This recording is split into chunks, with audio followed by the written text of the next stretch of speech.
Vivre la vie d'un migrant. Mohamed dépose une planche de bois sur le bord de la rue. Il réajuste sa veste. Elle porte le nom de son employeur, l'entreprise Murat, spécialisée dans la construction. Mohamed a un léger sourire qui dure une microseconde. Il scanne la rue. Avec ce soleil, beaucoup de gens sont en t-shirt. Les passants se promènent librement. Avant de remonter dans l'immeuble, il reçoit l'odeur des croissants émanant de la boulangerie qui fait l'angle. Il observe les passants. Certains sont pressés, d'autres flânent. Mohamed conserve ses mains ouvertes, comme s'il portait encore les planches qu'il doit déménager. Il se tient fermement ancré sur le sol avec les chaussures de sécurité qu'on lui a remises, avec les gants et la veste. Il est trop loin pour plonger son visage dans le soleil, mais c'est comme si. Bientôt, il va remonter, prendre d'autres planches, puis redescendre. Il suivra les recommandations qu'on lui a données ce matin. Dans la rue où on bosse, il y a des gens qui passent, donc on y va doucement, calmement, pour pas taper sur un magasin, ou pire, sur quelqu'un. Compris ? A demandé Marcol, le chef de chantier. Toute l'équipe a acquiescé. Mohamed pense à ses études de médecine et de mathématiques. Ses parents ne comprennent pas pourquoi il n'a pas dépensé l'argent qu'ils lui avaient envoyé. Donnez-le à mon jeune frère, mais qu'il étudie dans notre pays. Compris ? A osé Mohamed. Ses parents n'ont pas répondu. Ils n'ont pas cherché à comprendre. S'il a osé leur parler de la sorte, c'est que leur grand-fils se sent en confiance. C'est suffisant pour eux. Mohamed prend le métro. Il regarde les livres de médecine qu'il a achetés.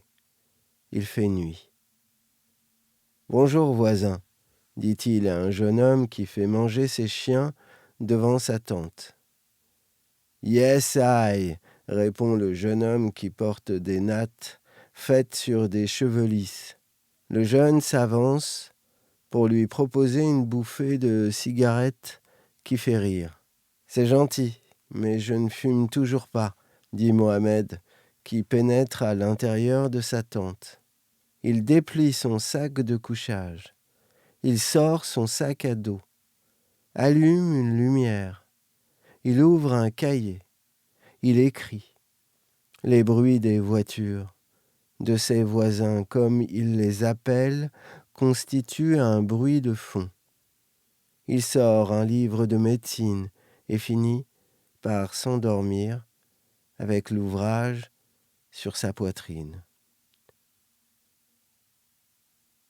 Des coups résonnent à l'extérieur de la tente.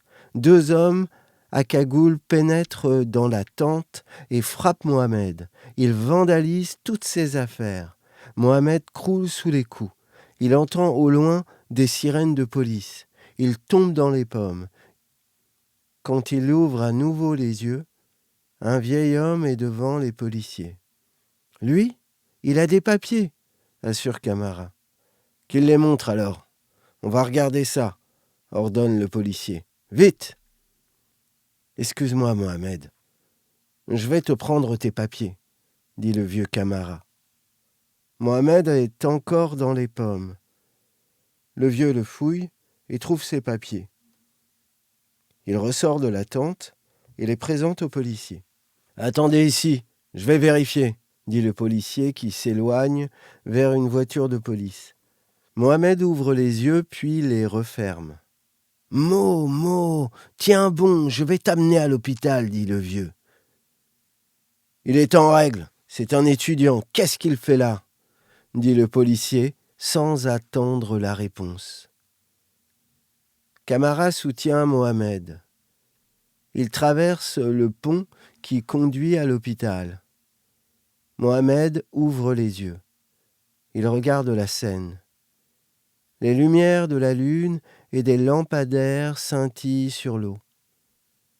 À travers, il se voit à l'aéroport attendant l'avion pour la France. Il ne se souvient plus ce qu'il lui a pris. Ça couvait depuis longtemps. Il est sorti de l'aéroport et a donné sa valise à une dame. Il n'a conservé qu'un sac. Ensuite, il se revoit marcher dans le désert avec des femmes, des hommes. Il se rappelle des nuits et des pleurs silencieux. Il se voit arriver à Paris par bus. Il se voit dormir dans la rue. Il se voit travailler sur les marchés, acheter ses livres. Il se voit étudier à l'université. Son pouls accélère. Il ne parvient plus à respirer. Il serre les épaules de Camara. Ils tombent tous deux par terre. Camara le soutient. « Je voulais juste, » soupire Mohamed. Camara est assis par terre. Il serre Mohamed dans ses bras. Le vieil homme regarde les étoiles.